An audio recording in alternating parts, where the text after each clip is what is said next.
Министерот за транспорт Николовски ја пријави Бугарија ке европските институции и банки откако тамошната влада одлучи да ги пренамени парите за железничкото поврзување со Македонија. Испратил писмо до европската делегација, но и до Европската инвестициска банка и до ЕБОР, со кој е склучен договор за кредит од над 300 милиони евра за поврзување со источниот сосед. Доколку не се користа, треба да плаќа резервации. А во овој случај не би се користеле не заради нас, туку заради вина на соседната држава и мора да го заштитиме и финансискиот интерес на државата. Иако Софија донесе ваква одлука, државата ќе продолжи да гради.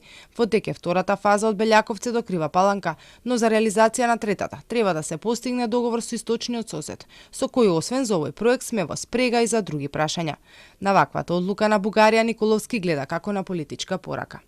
Мислам дека јасно испраќаат политичка порака во однос на нивната посветеност, односно непосветеност на изградбата на железничкиот коридор 8.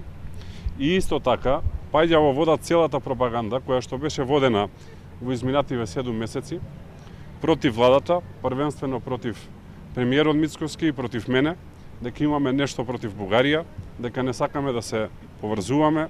Многу брзо по формирањето на новата влада лани, Мицковски кажа дека нема намера да инвестира во пруга која што завршува во слепа улица на половина тунел и без иднина и дека парите треба да се пренаменат. Но тогаш и министерката за финансии Кочовска и експертската јавност се изјаснија дека тоа не може да се случи.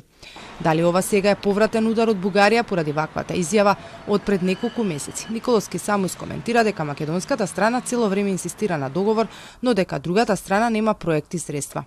За третата фаза од железничкото поврзување обезбедени се 560 милиони евра, 350 од европските банки, грантот од инвестициската рамка за Западен Балкан од 150 милиони евра, а од ИПА-2 програмата над 60 милиони евра. Бугарската влада одлучи привремено да ја стопира изградбата на пругата кон Македонија. Парите се пренасочуваат за да се завршат внатрешни домашни проекти, односно поголем приоритет за нив од железничкото поврзување со Македонија е пругата од Софија до Бургас. Инаку за пруга кон Бугарија се зборува со години.